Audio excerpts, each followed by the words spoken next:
샬롬. 예, 주일 예배에 오신 성도님들 환영합니다. 우리 다 같이 기도하고 하나님께 찬양 올려드리겠습니다. 기도하겠습니다. 하나님 감사합니다. 하나님의 은혜로 우리가 이 자리에 있음을 고백합니다. 하나님께 예배 드리오니 하나님 모든 예배를 살펴 주시옵소서. 오늘도 하나님의 말씀을 들을 때에 말씀으로 우리가 힘을 입게 하여 주옵시고 하나님의 성령께서 우리의 모든 삶을 다스려 주시옵소서. 예수 그리스도의 이름으로 기도하옵나이다. 아멘. 우리 다 같이 하늘의 문을 여서서 찬양하겠습니다.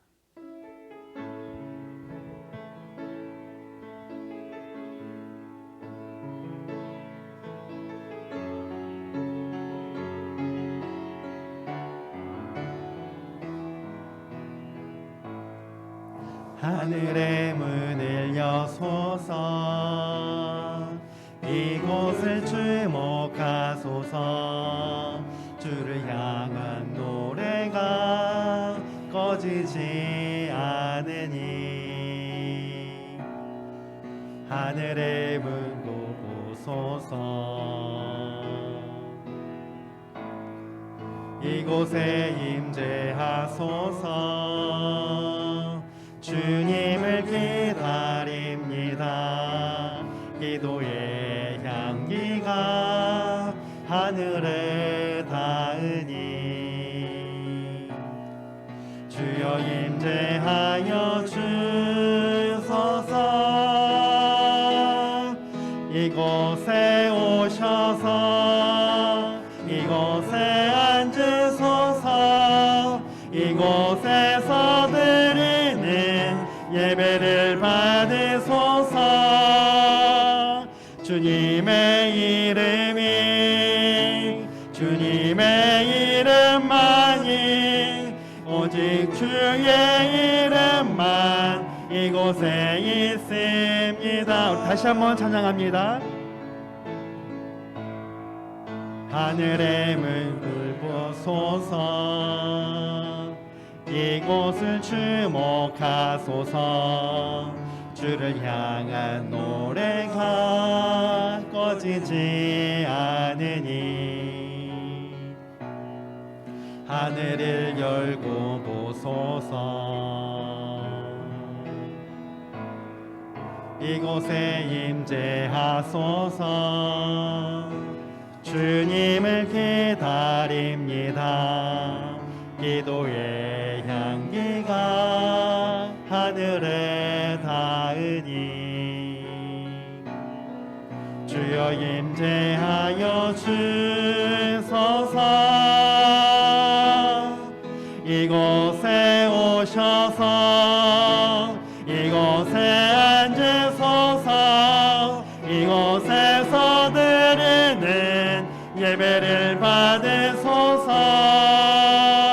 주님의 이름만이 오직 주의 이름만 이곳에 있습니다. 이곳에 오셔서 이곳에 앉으소서. 이곳에서 드리는 예배를 받으소서. 주님의 이름만이 오직 주의 이름만 이곳에 있습니다.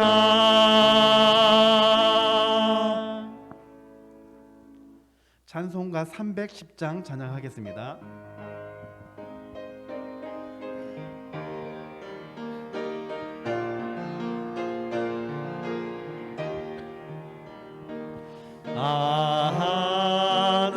하나님의 은혜로 있을 데 없는 자 왜 구속하여 주는지 난 알 수 없도다. 내가 믿고 또 의지함은 내 모든 형편 아시는 주님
주셔서 내 마음 감동해.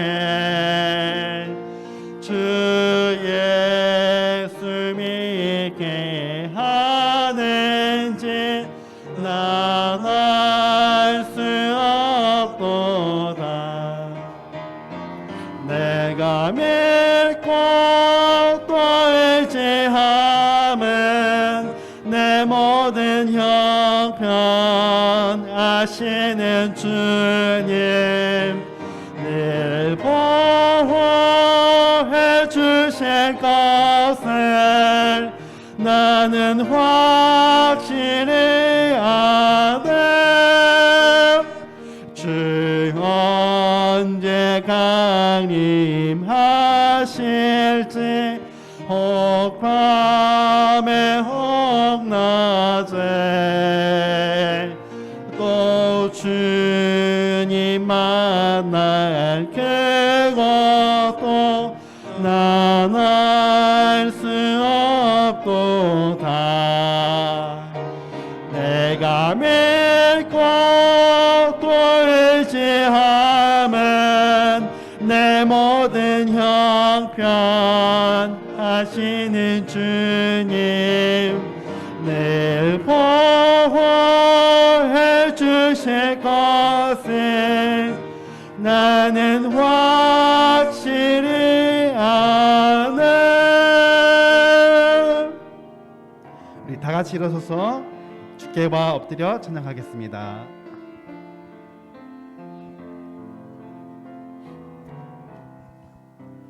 주께와 엎드려 경배드립니다. 주 계신 곳엔 기쁨 가득. 무엇과도 누구와도 바꿀 수 없네. 예배드림이 기쁨 됩니다. 주께와 엎드려 주께와 엎드려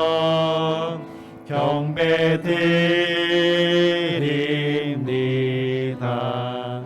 주 계신 곳엔 기쁨 가득.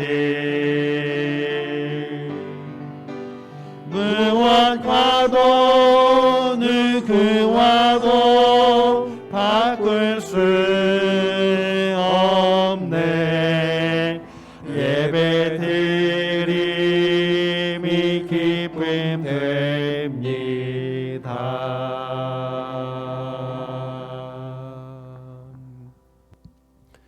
우리 이 시간 하나님 앞에 참회 기도를 드리겠습니다. 우리의 삶을 돌아보면서 하나님보다 더 사랑하고 믿고 든든히 여겼던 우상 숭배와 또 지나친 욕심과 거짓, 미움과 다툼, 편가르기, 감사와 찬양을 잊은 것, 시간과 물질과 힘을 낭비하고 잘못 사용한 것 등을 고백하면서 용서를 구하겠습니다. 기도하겠습니다.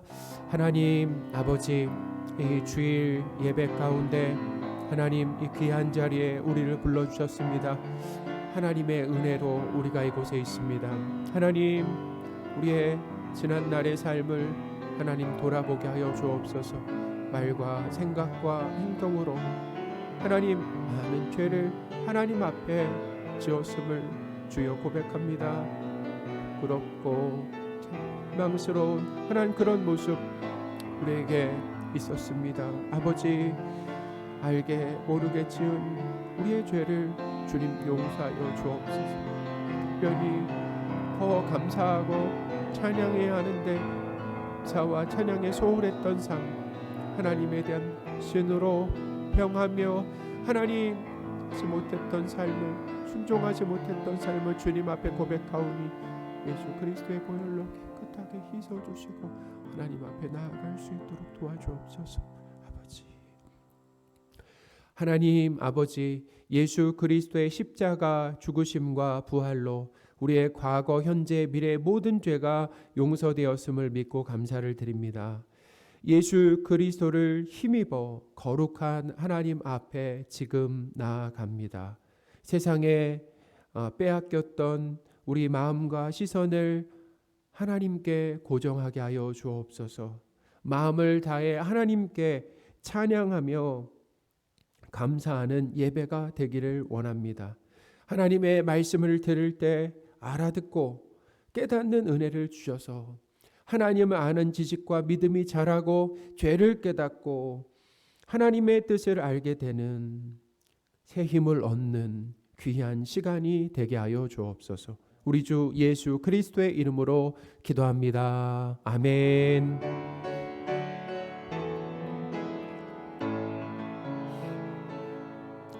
오직 주만이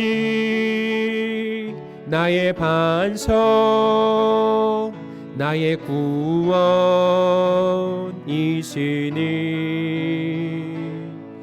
오직 주만이 나의 산성, 내가 요동치 아니하리.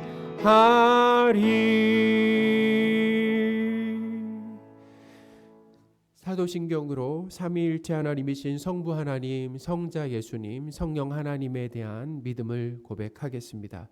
전능하사 천지를 만드신 하나님 아버지를 내가 믿사오며 그 외아들 우리 주 예수 그리스도를 믿사오니 이는 성령으로 잉태하사 동정녀 마리아에게 나시고 본디오 빌라도에게 고난을 받으사 십자가에 못 박혀 죽으시고 장사한 지 사흘 만에 죽은 자 가운데서 다시 살아나시며 하늘에 오르사 전능하신 하나님 우편에 앉아 계시다가 저리로서 산자와 죽은 자를 심판하러 오시리라.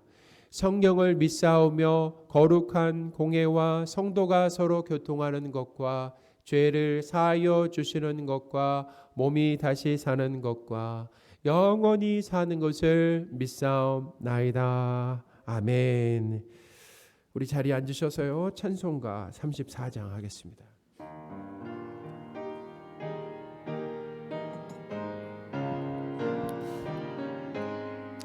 참 놀랍도다 주 크신 이름 온 세상 중에 다 전파하라. 주 예수 이 세상 다스리시니 그 높으신 이름 참 영화롭다. 주 능력으로 늘 보호하고 늘 우리 곁에 함께 계시네. 그 보좌 앞에서 큰 물이 모여 구속하신 주를 찬양하리라. 저 보좌 위에 앉으신 주께 큰 소리 높여 영광 돌리셈. 저 천군 천사들 그 보좌 앞에 다 머리 숙여서 경배 드리네. 주 하나님께 다 찬양하라. 영광과 권능 지혜와 존귀 저 천사와 함께 주께 돌리고 그 영원한 사랑 다 감사하세. 아멘. 예배를 위해 우리 김성철 장로님 기도해 주시겠습니다.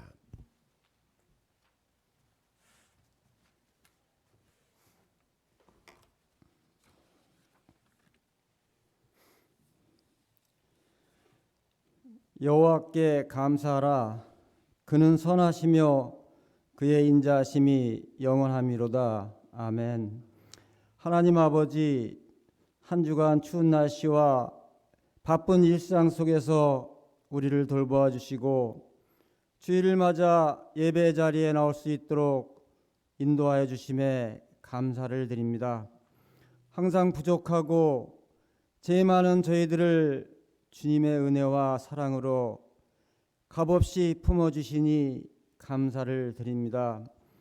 오랜 시간 동안 코로나로 힘겨운 삶을 살아왔는데 이제 불편했었던 마스크를 벗을 수 있는 자유를 허락하심에 감사를 드립니다. 앞으로도 개인 위생을 철저히 하여 건강을 유지하도록 도와주시옵고 주변의 여러 가지 어려움 속에서도 믿음을 잃지 않게 하시고 소망 가운데 감사와 기쁨과 인내로 승리하게 하시고 거룩한 그리스도인의 삶을 살아갈 수 있도록 능력을 더하여 주시옵소서.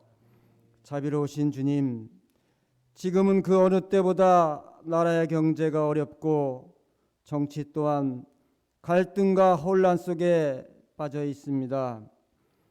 이 나라를 이끌어가는 대통령을 비롯한 유정자들이 서로가 갈등 없이 화해하고 경쟁 가운데 서로 협조하고 대립이 아니라 화합하게 하시어 오직 나라와 국민을 위해 봉사하는 사명감을 더하게 하시어 이 나라가 안정되고 평화가 넘치는 복된 나라가 되게 하옵소서. 주님의 몸된 교회를 위해 기도합니다. 코로나로 인하여 흩어진 성도들이 이제는 예배당에 나와 마음껏 하나님의 영광을 찬양하고 거룩한 예배를 함께 드릴 수 있도록 이끌어 주옵소서. 교육부서 수련회와 전교인 수련회를 준비 중이오니 모든 학생들이 참석하고 수련회를 통해 닫혀있던 아이들의 마음이 활짝 열리게 하셔서 예수 그리스도를 인격적으로 만나는 역사가 일어나게 하옵소서. 전교인 수련회에 모든 성도들이 참석하여 예수님 안에서 참심과 은혜와 기쁨이 넘치고 친밀한 교제가 되도록 인도하여 주시옵소서. 오랫동안 투병 중인 한우들과 코로나로 인한 후유증을 겪고 있는 성도들이 하루빨리 회복되게 하시고 함께하는 가족들도 강건하게 하시어 인내함으로 한우들을 잘 돌볼 수 있게 하옵소서. 이 시간 말씀을 전하시는 이상옥 담임 목사님께 주님께서 함께하사 말씀을 선포하실 때 저에게 영육이 강건해지는 귀한 말씀이 되도록 축복하여 주시옵소서. 모든 것 감사드리며 예수 그리스도의 이름으로 기도드립니다. 아멘.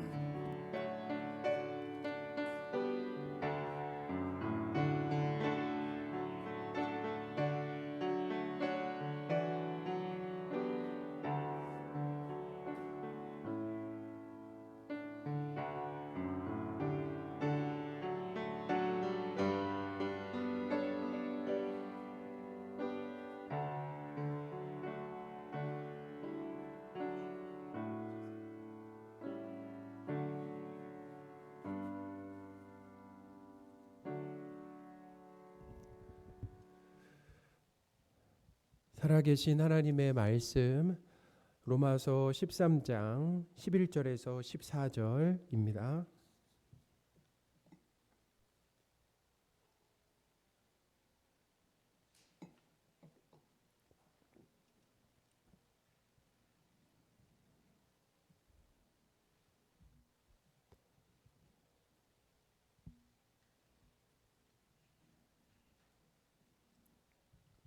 로마서 13장 11절에서 14절 말씀 봉독하겠습니다.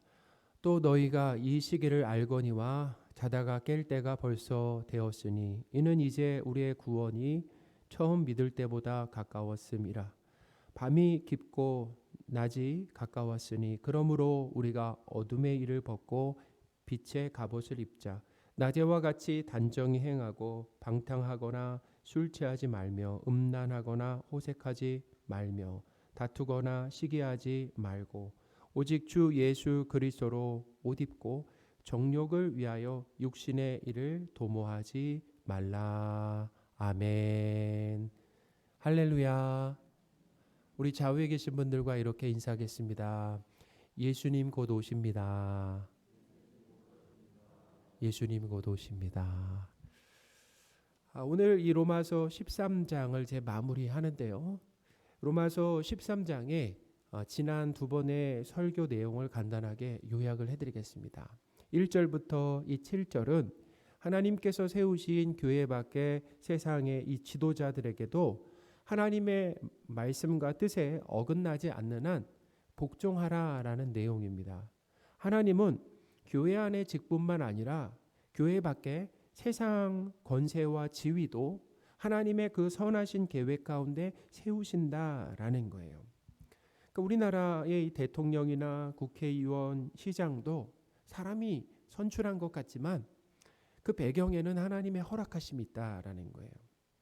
그러니까 하나님이 세우신, 성경에 보면 사역자라고 그러잖아요. 하나님의 일꾼입니다. 세상의 이 지도자들이 그 사실을 알든 모르든지 그들은 하나님의 사역자다라는 거예요. 우리가 오해하지 말아야 될 것이 있는데, 하나님의 사역자, 하나님 일꾼으로 쓰신다라고 해서 다 하나님은 구원받은 사람만 하나님의 일꾼으로 쓰시는 것은 아니에요. 구원받지 않은 사람들도 하나님이 어떻게 일꾼으로 쓰실 수 있다. 하나님의 계획을 위해 쓰실 수 있다라는 거죠. 그러니까 우리가 가지고 있는 생각의 틀을 좀 넓힐 필요가 있다. 확장할 필요가 있어요. 그러니까 하나님은 누구도 쓰신다고요? 교회 밖에 있는 사람들도 들어 쓰신다라는 거예요. 제가 그 예를 든다면 정말 제 인생에서 잊혀지지 않는 거가, 하나님이 무속인을 통해서도 목사의 필요를 채우신다라는 말씀을 제가 자주 드렸잖아요. 자, 누구를 통해서요? 하나님은 성도들을 통해서 목사의 필요를 채우기도 하지만 교회 밖에 있는 무속인을 통해서도 목사의 뭐예요? 필요를 채우신다라는 거예요. 저희 큰아버지가 예수님을 믿기 전에 무속인이셨습니다. 제가 전도사 생활을 할 때 갑자기 제 생활비 10만 원이 없어진 거예요. 10만 원이 없으면은 제가 그냥 강제적으로 금식을 해야 되는 그런 상황이에요. 그래서 하나님이 금식을 하라고 하나 보다, 그런 생각으로 금식을 하려다가 분명히 어디다 잘 두었을 거라고 생각하고 계속해서 한 반나절을 찾았어요. 막 책을 뒤져보기도 하고 주머니 다 뒤져보기로 했는데 10만 원이 없는 거예요. 그래서 안 되겠다, 그냥 금식을 해야겠다라고 생각을 했는데, 그때 저희 무속인인 큰아버지가 이제 예수님 믿고 돌아가셨는데 전화를 하셨어요. 어떻게 지내냐라고 이렇게 안부를 여쭈시면서, 제가 이제 전도사 때니까, 학생 때니까 용돈이 있냐라는 거예요. 그래서 제가 그때 말씀드릴까 말까 하다가 예, 용돈 있습니다. 잘 지내고 있어요. 그랬어요. 그랬더니 큰아버지가 10만 원을 보내주신 거예요. 제가 보내달라고 한 것도 아닌데 제가 잊어버린 10만 원을 보내주셨어요. 그래서 제가 그것을 통해서 깨달은 것이 뭐냐면, 하나님은 교회 밖에 있는 사람, 무속인을 통해서도 충분히 일하실 수 있다라는 거예요. 그러니까 우리는 하나님의 그 능력을 제한해서는 안 된다라는 거예요. 하나님이 세상을 통치하고 다스리신다라고 하잖아요. 그런 의미는 어떤 의미냐면, 하나님이 그냥 어떤 나라든, 특히 우리나라의 대통령이든 국회의원이든 시장이든 이 지도자들을 하나님의 허락하심 가운데, 하나님의 뜻 가운데 세우신다라는 것입니다. 그게 하나님이 세상을 다스리시는 거죠. 하나님은 세상의 이 지도자들을 통해서 죄악이 가득한 세상에 악을 통제하고 그리고 처벌해서 사회 질서를 시키기 위한 중요한 역할을 맡기셨다라는 거예요. 그게 중요한 역할입니다. 그러니까 악을 통제하는 거예요. 그리고 뭐요? 세상의 질서를 유지한다라는 거죠. 지도자들을 통해서 사회 질서가 유지되므로 우리는 안정된 삶과 신앙생활을 할 수 있는 거 아니겠습니까? 우리 나라가 있고 나라가 어느 정도 안정된 상황이기 때문에 안정된 삶과 신앙생활을 할 수 있는 거죠.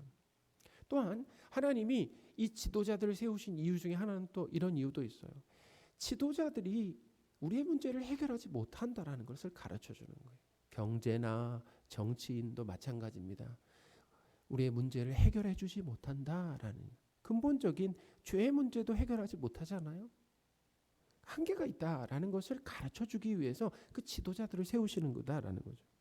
자, 그리고 8절에서 10절에서의 이 말씀은 사랑의 빚 외에는 아무에게도 아무 빚도 지지 말라라는 말씀이죠.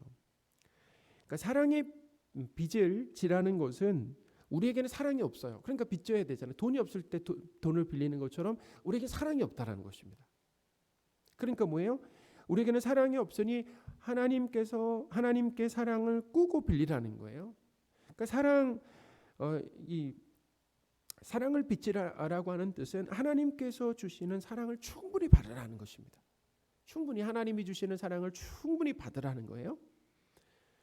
이렇게 먼저 하나님께 사랑을 빌리고 넘치도록 받아서 그걸 누리는 거죠. 우리가 먼저 누려요. 그리고 나서 받은 사랑을 하나님께서 사랑하시고 귀하게 여기시는 이웃에게 사랑으로 갚으라라고 하는 말씀입니다. 사랑으로 갚아라. 사랑받고 그 받은 사랑을 어떻게 해요? 사랑으로 갚아라라는 거예요. 하나님의 거대한 사랑과 용서는 우리를 변화시킵니다. 할렐루야. 어떻게 변화시킵니까? 우리가 그렇잖아요. 우리가 사실은 철들 때도 마찬가지잖아요. 부모님의 사랑, 그 은혜를 깨닫고 철드는 거 아니겠습니까? 달라지는 거잖아요. 그때서야 비로소 부모를 생각하게 되는 거예요. 부모의 마음, 부모의 뜻을 생각하게 되는 철드는 거 아니겠습니까? 하나님의 거대한 사랑과 용서는 우리를 어떻게 변화시키는가? 우리를 사랑하는 사람으로, 용서하는 사람으로 바꾸고 변화시킨다라는 것입니다. 할렐루야.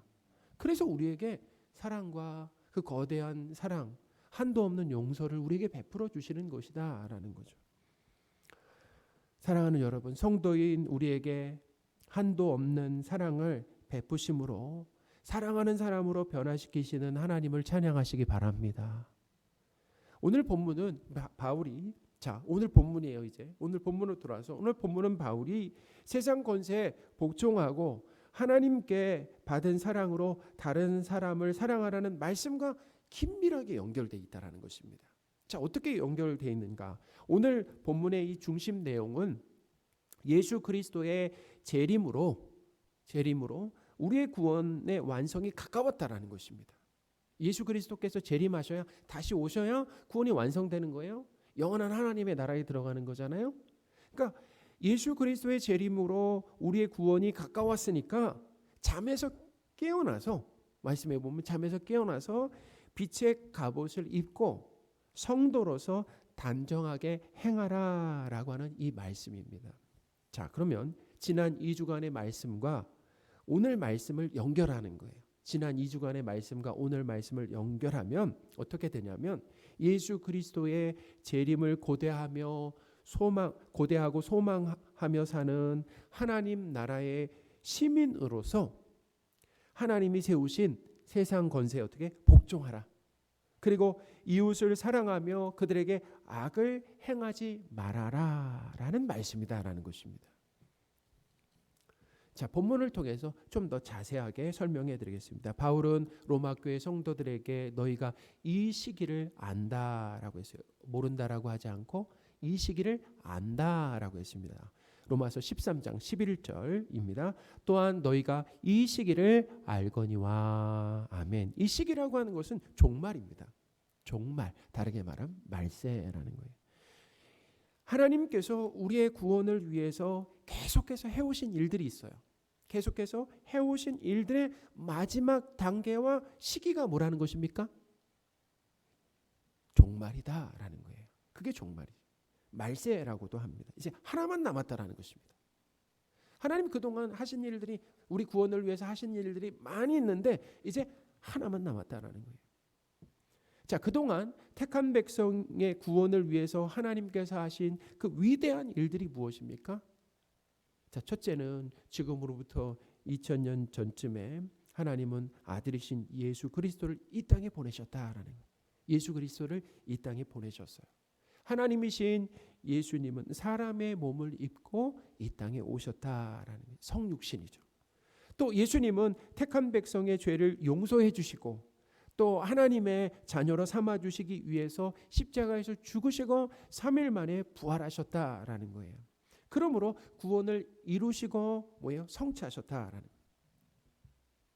그리고 나서 그렇게 십자가에서 죽으시고 부활하시고 나서 그리고 하나님 보좌 우편으로 다시 올라가셨다. 승천하셨다라는 것입니다. 예수님은 지금 하나님과 함께 모든 권세를 가지신 왕으로서 세상을 어떻게 하고 계신 겁니까? 통치하고 다스리고 계신다라는 거죠. 자, 이제 마지막 단계는 무엇입니까? 마지막 단계는 구원의 완성을 위해서 예수 그리스도의 그 재림, 곧 다시 오심만 남았다라는 것입니다. 예수님의 다시 오심만 남았다라는 거예요. 예수 그리스도의 재림으로 인해서 어떤 일이 일어납니까? 예수 그리스도께서 재림하시면 이 세상은 완전히 끝나는 거예요. 세상의 끝이다라는 것입니다. 역사의 종말이다라는 거예요. 그리고 택한 백성의 이 구원과 하나님 나라는 완성된다라는 것입니다. 완성된다라는 거예요. 세상이 영원하지 않고 오래가지 못할 것을 표현한 것이, 자, 세상은 영원하지 않아요. 그리고 오래가지 못할 것을 표현한 것이 오늘 본문에 밤이 깊고 낮이 가까웠다라는 것입니다. 자, 뭐가 깊었다고요? 밤이 깊고 낮이 가까웠다라는 거예요. 자, 이 표현이 어떤 의미를 담고 있다고요?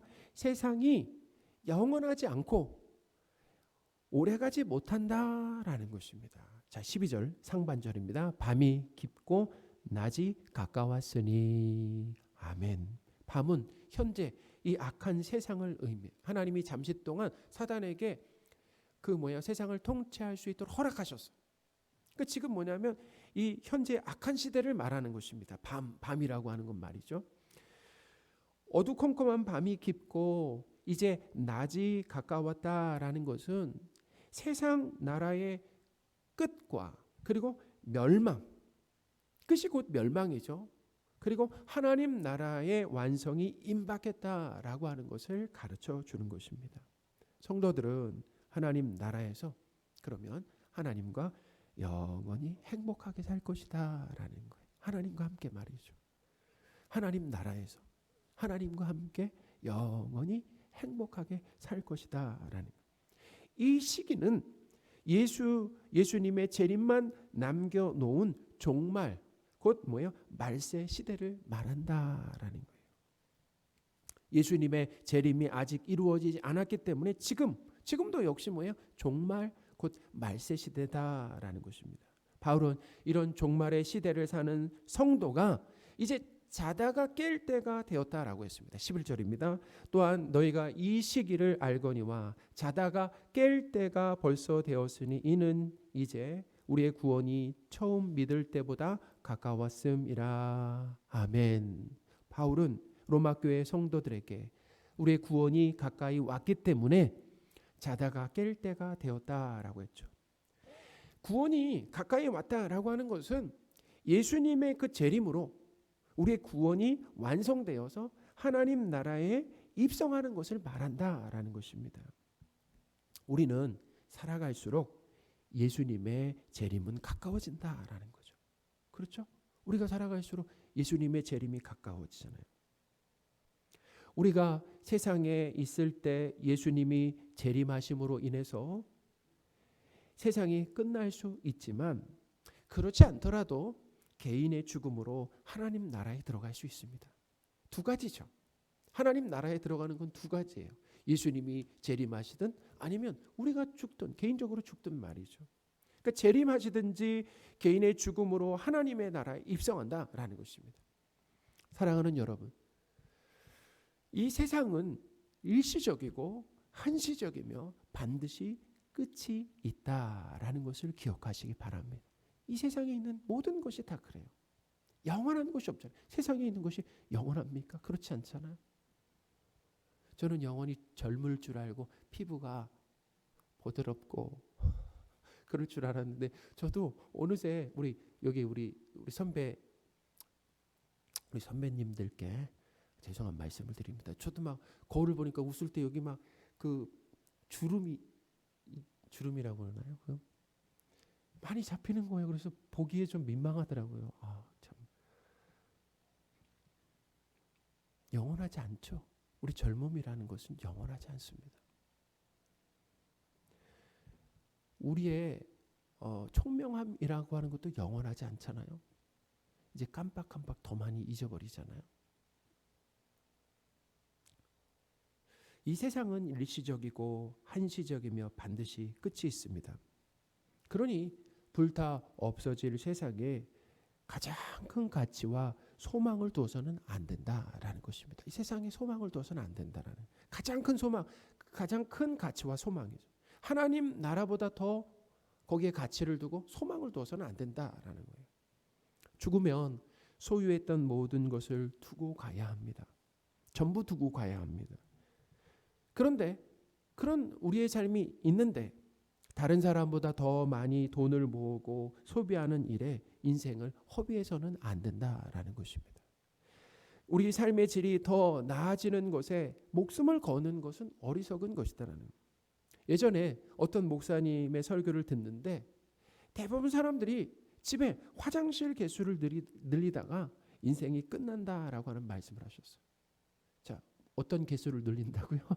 화장실 개수를 늘린다라는 거예요. 원래 집에 화장실이 하나였는데 몇 개로요? 2개로.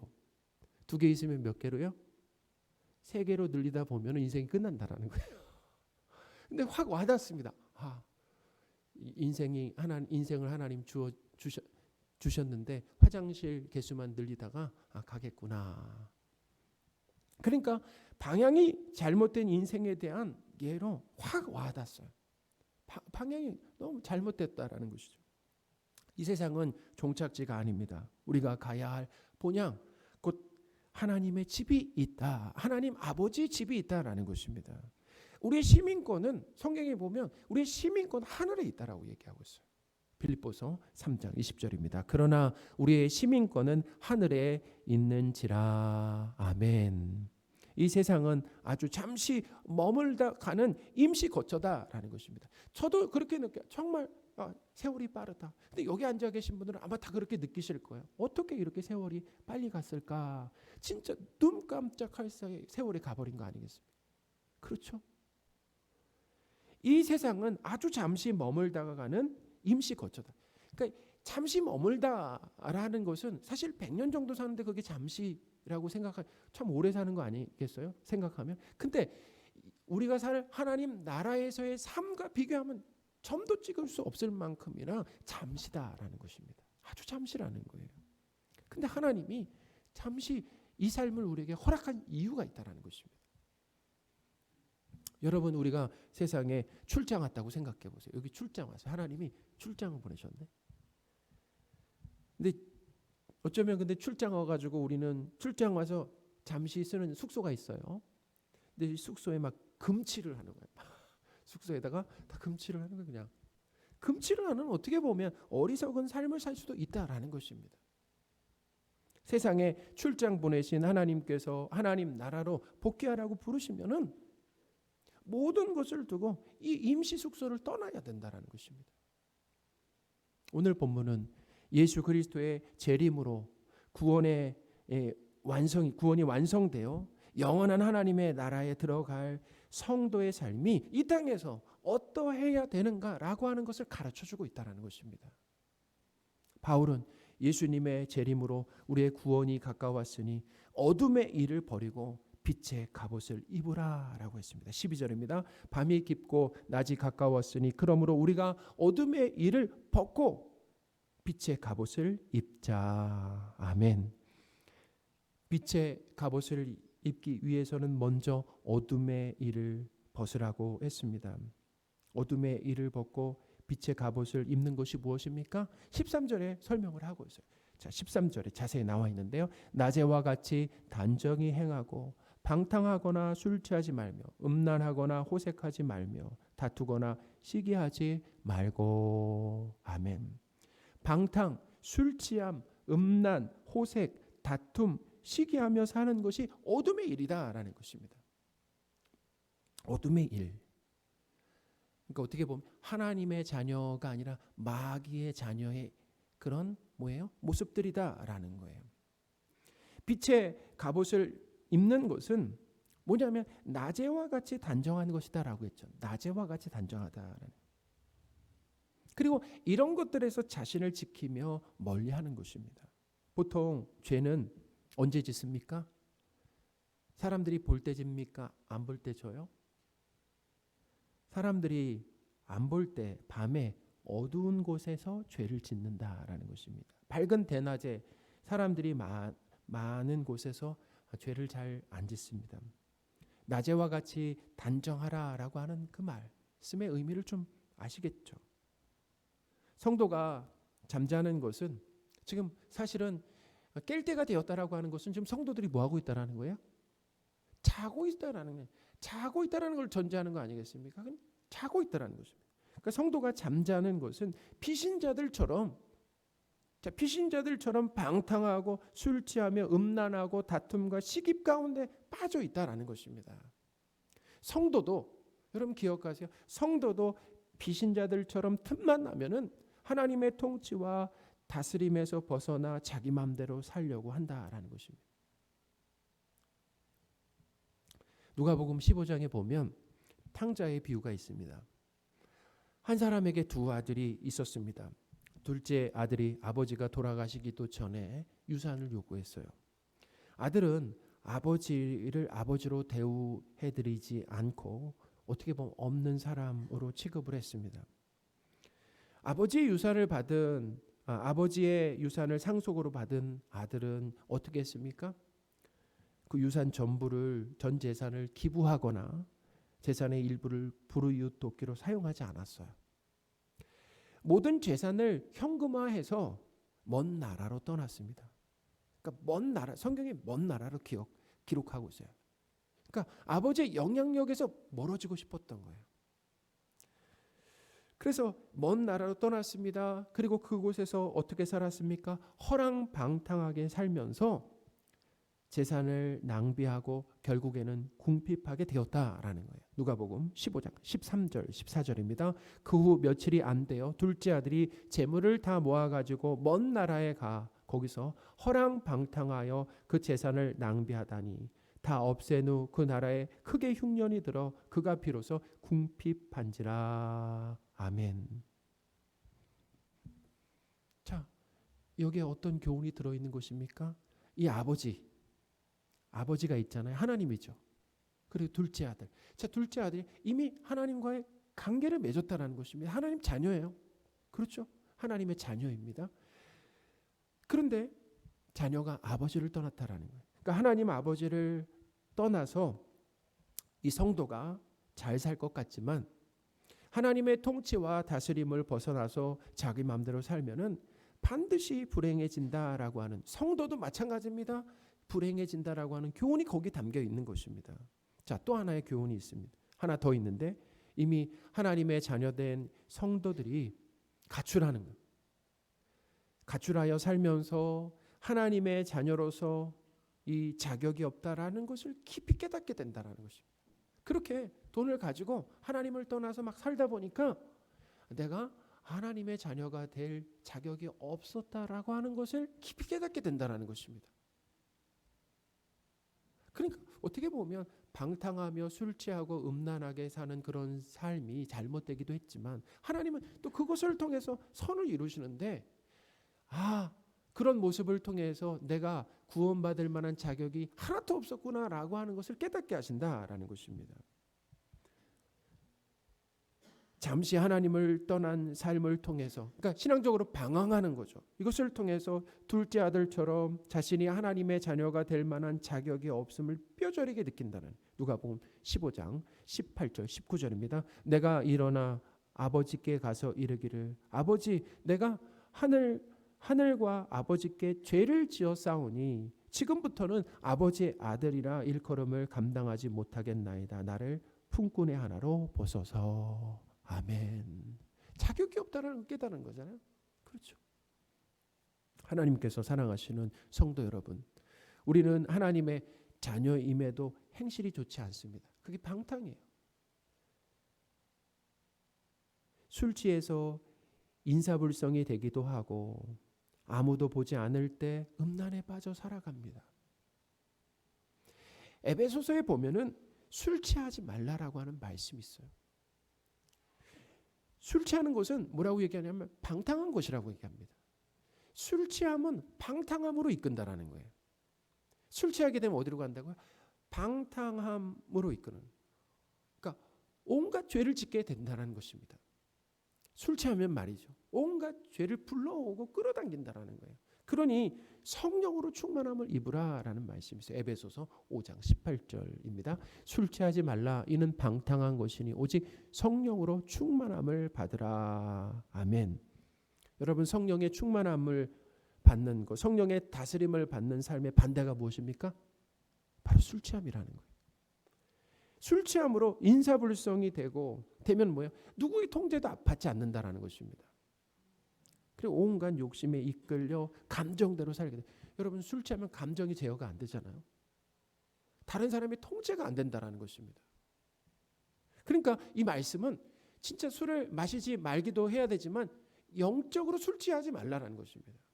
그 영적으로 술 취하지 말라라고 하는 것은 하나님의 통치를 받지 않고 온갖 욕망에 붙들려 죄를 짓는 이런 삶을 살지 말아라라는 거죠. 그러니까 이러실 수 있어요. 저는 술을 입에도 안 됩니다라고 하시는 분들 아마 대부분 그러실 거예요. 그러니까 술 취하지 말라라고 하는 것은 하나님의 통치와 뜻에서 벗어나 내 마음대로 살지 말아라라는 말씀이에요. 그 의미가 담겨 있습니다. 여기 음란이라고 하는 것도 마찬가지예요. 육체적인 음란일 수도 있습니다. 그렇죠? 이 음란도 하지 말아야 되지만 영적인 간음을 말하는 거예요. 하나님이 신랑 되시잖아요. 근데 신랑을 두고 간음하지 말아라. 영적인 음란을 말하기도 한다라는 것입니다. 자, 누가 그렇게 한다고요? 성도가 그렇게 한다라는 거예요. 하나님을 첫 번째로 여기고 그리고 하나님을 사랑해야 되는, 첫 번째로 사랑해야 되는데 하나님을 기뻐하고 하나님으로 든든해야 되는데 하나님 아닌 다른 것을 사랑하고 믿고 의지하고 든든하게 여기는 것이 영적 간음이다라는 것입니다. 우리는 술을 마시지 않아도 하나님의 통제와 말씀에서 벗어나서 내 뜻과 욕심대로 사는 죄에서 스스로 벗어날 수가 없습니다. 또 욕심과 고집으로 인해서 다툼이 일어나요.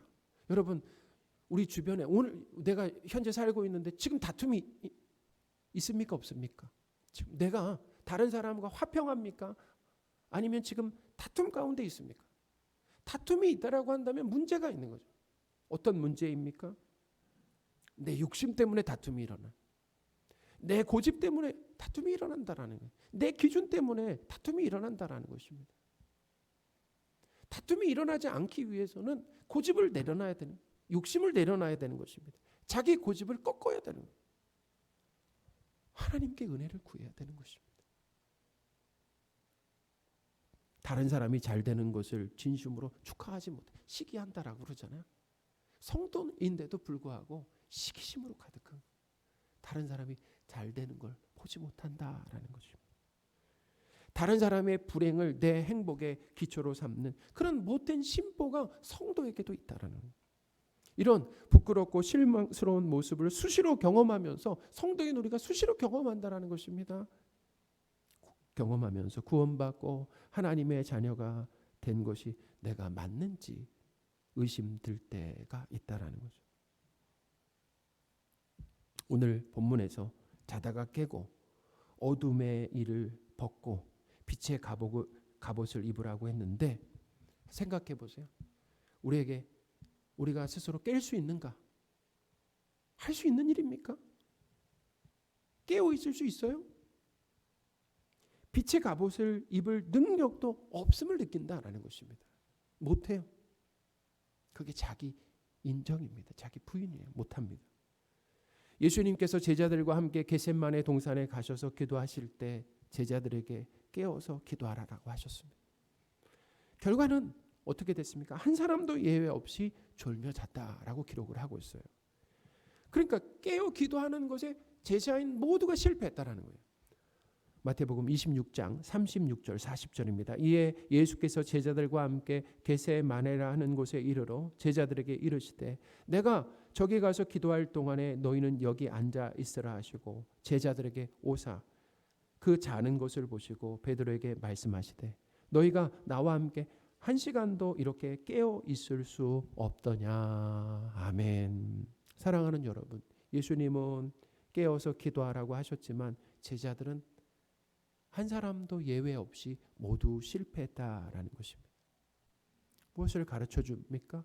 우리의 힘과 의지로는 영적으로 깨어 있을 수가 없다라는 거예요. 빛의 갑옷을 입고 순종하며 사랑할 수도 없습니다. 우리의 실체를 알고 인정하는 것이 필요한 거예요. 우리 실체를 알아야 돼. 더 깊이 알아야 됩니다. 내 죄의 깊이, 내 연약함. 그래야 나를 의지하지 않는 거죠.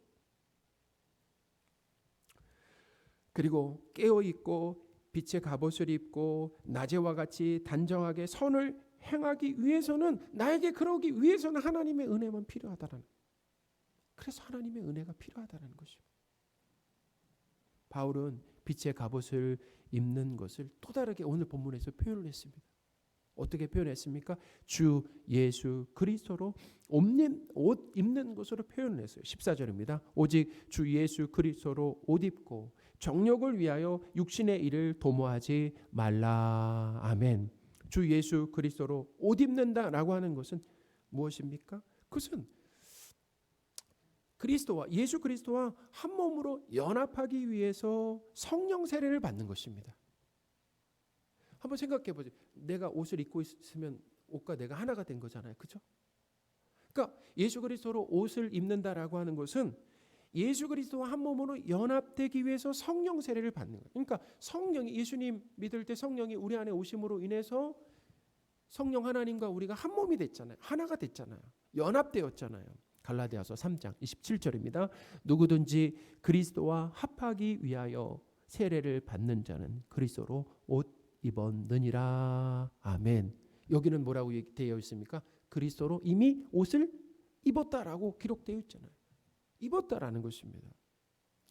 세례는 물에 잠기는 물세례. 지금은 약식으로 하죠. 물을 뿌리지만 예수님 당시에는 물에 잠기는 물세례와 성령으로 잠기는 성령 세례가 있었습니다. 예수님을 믿는 성도에게는 성령 하나님께서 내주에 계시는 거예요. 내주에 계신다. 성령 세례입니다. 구원받은 거죠. 하나님의 자녀가 되었습니다. 예수님을 믿는 사람이 물 세례를 받는다라고 하는 것은 그러니까 예수님을 성령 세례를 받은 사람이 이제 물 세례를 받는다라고 하는 것은 어떤 의미가 있냐면은 자신의 신앙을 공개적으로 드러내는 거예요. 나는 하나님의 자녀다. 성도다. 예수님의 제자다라는 거죠. 공개적으로 사람들 앞에 드러내고 그리고 내가 이제 앞으로 어떻게 살 것인가? 여러분 구원받은 성도는 어떻게 사는 것입니까? 세례가 그것을 보여줘요. 세례가 무엇입니까? 세례 물에 잠기잖아요. 내가 이렇게 물속에 꼬르륵 잠깁니다. 잠긴다라는 건 뭐냐면 내가 죽었다라는 것입니다. 내가 죽었어요. 그리고 거기에 죽은 상태로 계속 있는 게 아니라 이제 물속에서 나오잖아요. 이제 새 사람이 되었어요. 내가 죽고 내 안에 예수 그리스도가 사시는 삶. 그게 세례의 의미다라는 것입니다. 내가 죽고 내 안에 누가 사시는 것입니까? 예수 그리스도께서 사시는 삶. 성도의 삶이다라는 거예요. 할렐루야. 내가 죽어야 됩니다. 매일매일 순간순간 죽어야 된다라는 거예요. 내 뜻이 죽어야 됩니다. 내 고집이 죽어야 돼. 내 자존심을 내려놔야 된다. 목사라도 내 뜻이 강하고 고집 세고 자존심이 강하면 목회를 할 수가 없어요. 성도들과 계속 부딪히고 계속 서운한 마음이 들고 불편하고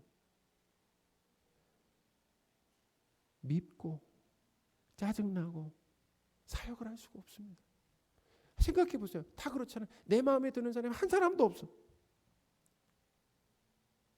그런데 예수 그리스도의 그 도움으로, 은혜로 내 뜻과 욕심과 고집과 이것들을 내려놓는 것입니다. 그리고 내 안에 예수님이 사시면, 주님 내 안에 사세요. 그러면 나에게서 뭐가 나오는 것입니까? 예수님의 성품이 나오게 된다라는 거예요. 예수님의 사랑이 나오게 되는 것입니다. 오래 참을 수 있게 되는 것입니다. 예수님의 기쁨이 나오게 되는 것입니다. 예수님의 능력이 예수님의 지혜가 나오게 된다라는 거죠. 옷의 기능이 무엇입니까? 예수 그리스도로 옷 입는다라고 했는데 옷의 기능이 무엇입니까? 옷은 보면 몸을 가리는 거잖아요. 사실 가려야 되잖아요. 우리 요즘에 옷으로 상당히 몸을 많이 가리고 살아갑니다. 참 중요한 역할. 옷을 가리고 몸을 가리고 또 몸을 보호하죠. 또 사실 옷은 멋을 내기도 합니다. 멋진 옷을 입잖아요. 아무 옷이나 입지 않죠. 그런데 중요한 것이 있어요. 옷은 신분과 정체성을 드러낸다라는 것입니다. 옷이라고 하는 게 신분과 정체성을 드러내는 거예요. 대표적인 옷이 무엇입니까? 교복과 군복 아니에요.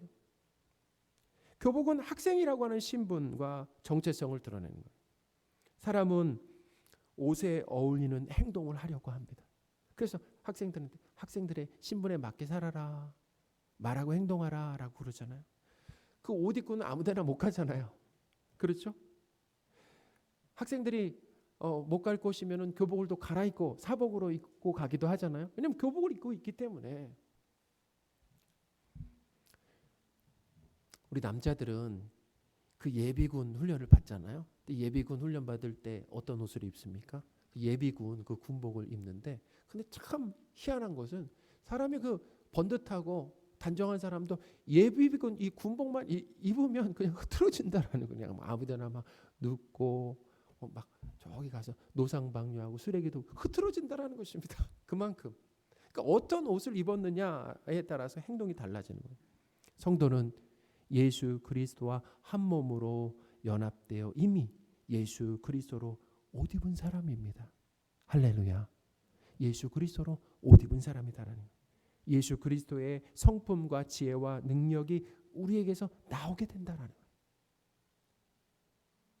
우리에게서 나오게 된다라는 거예요.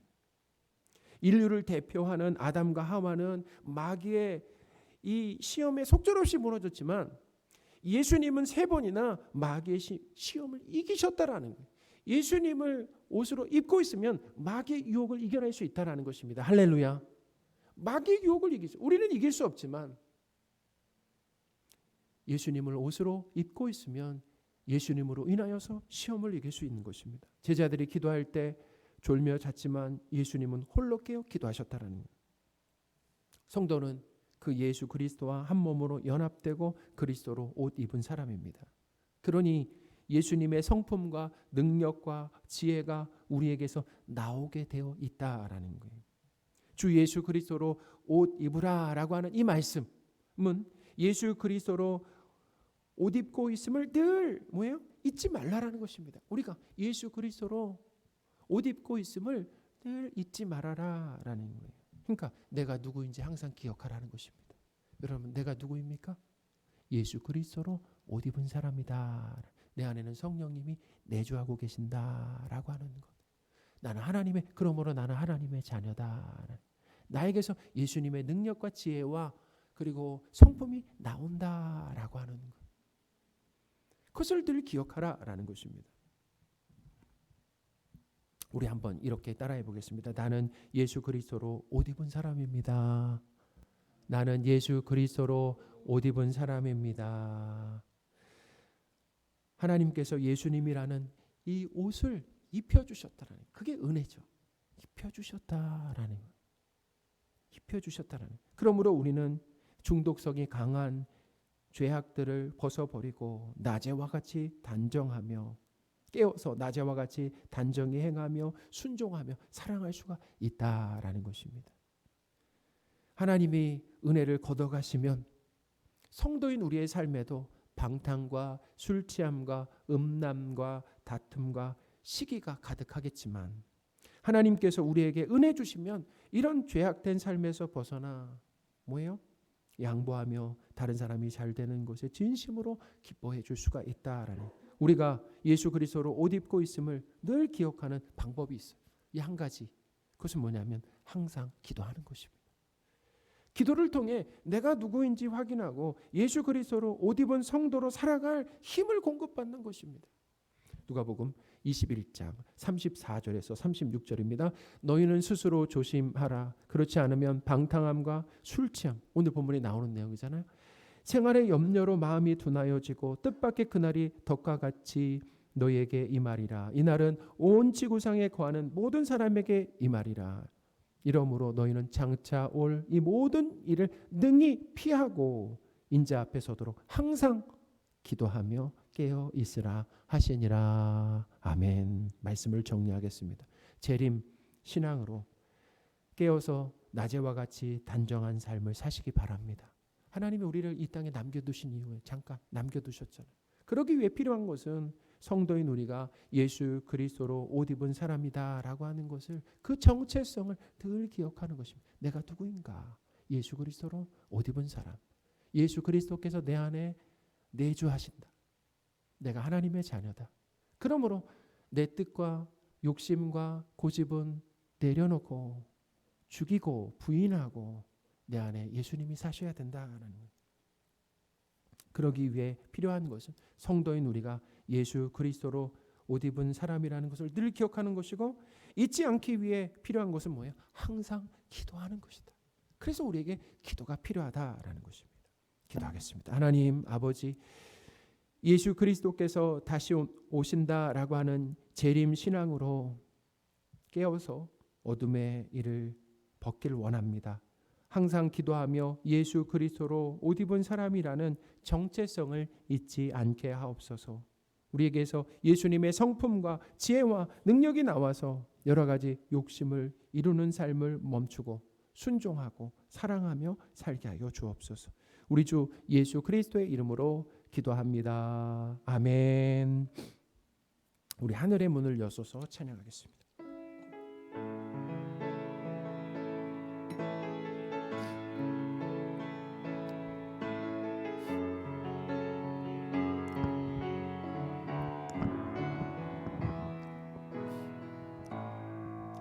하늘의 문을 여소서. 이곳을 주목하소서. 주를 향한 노래가 꺼지지 않으니 하늘을 열고 보소서. 이곳에 임재하소서. 주님을 기다립니다. 기도의 향기가 하늘에 닿으니 주여 임재하여 주소서. 이곳에 오셔서 이곳에 앉으소서. 이곳에서 드리는 예배를 받으소서.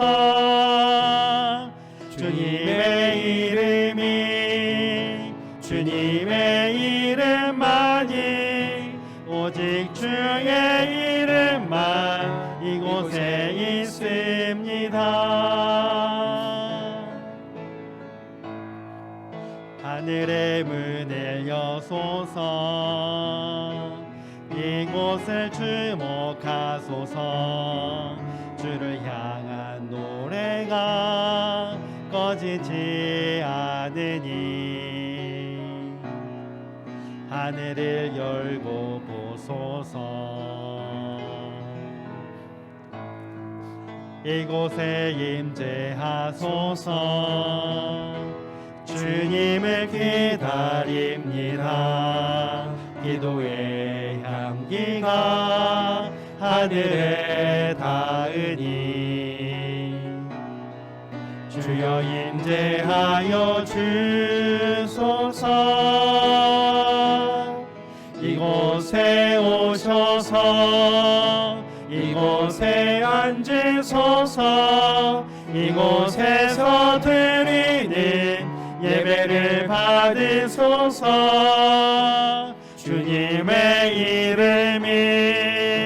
주님의 이름만이 오직 주의 이름만 이곳에 있습니다.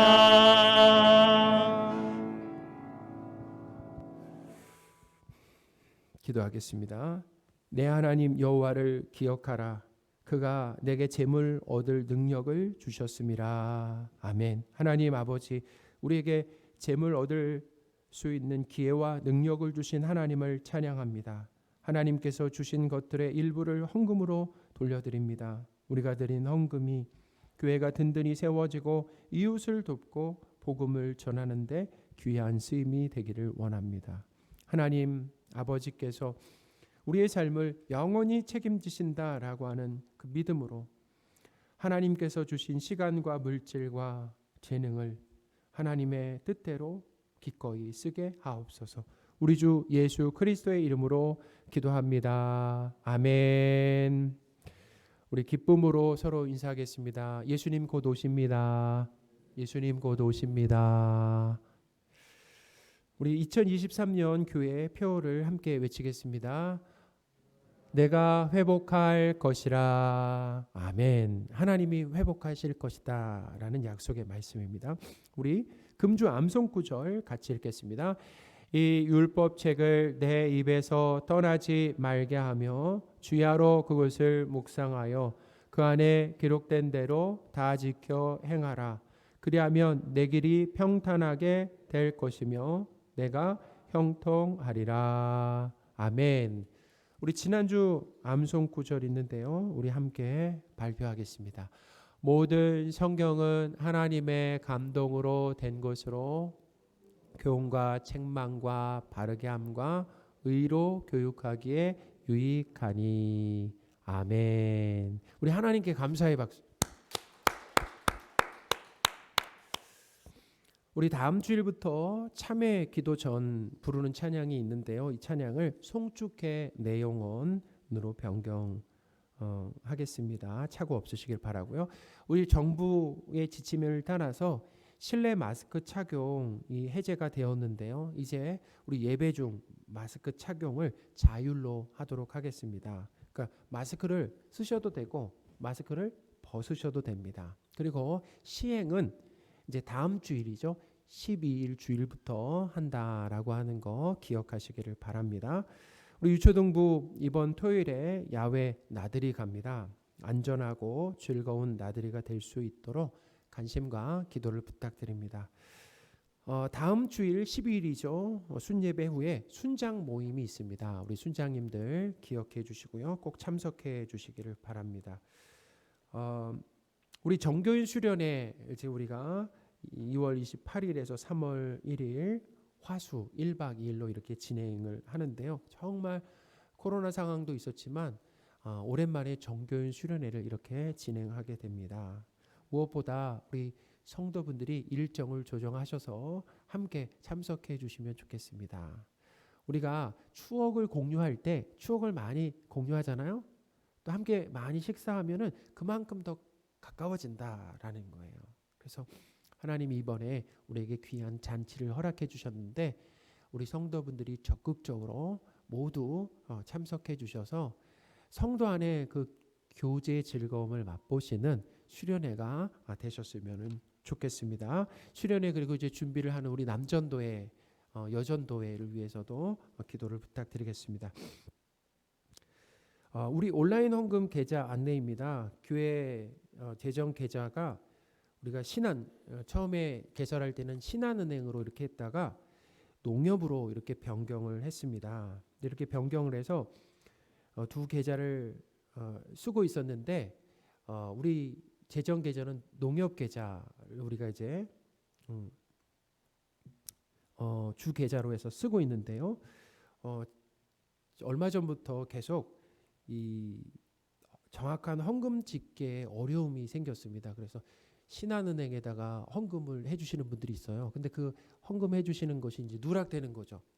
확인을 이제 우리가 이제 농협 통장을 가지고 농협을 이제 확인하게 돼 있는데 신한 통장을 가지고 있지 않다 보니까 이 그 헌금 집계하는 것이 이제 어려움이 생겨서 우리가 하나로 이제 통일을 하기로 했습니다. 그래서 우리 주 계좌가 농협이니까 이제 신한은행을 사용하지 않고 이제 농협 계좌만 쓴다라고 이렇게 결정을 해서요.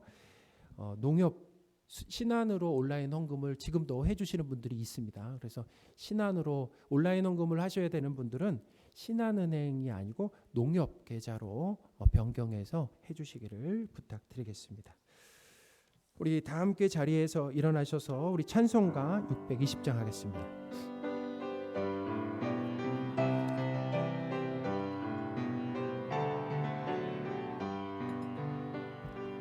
여기에 모인 우리 주의 은총 받은 자여라. 주께서 이 자리에 함께 계심을 아노라. 언제나 주님만을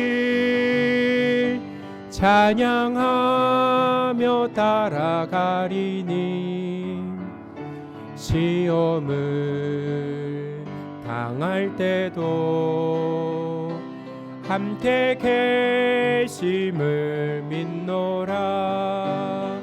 이 믿음 더욱 굳세라. 주가 지켜주신다. 어두운 밤에도 주의 밝은 빛 인도하여 주신다.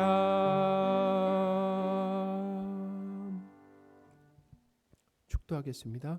우리 주 예수 그리스도의 은혜와 하나님의 크신 사랑과 성령님의 늘 함께 하심이 함께 모여 하나님 앞에 예배를 드리고 세상으로 돌아가 삶으로 예배드리며 하나님을 기쁘시게 하기를 소원하는 모든 성도들 위해 지금부터 영원토록 함께 계실지어다. 아멘.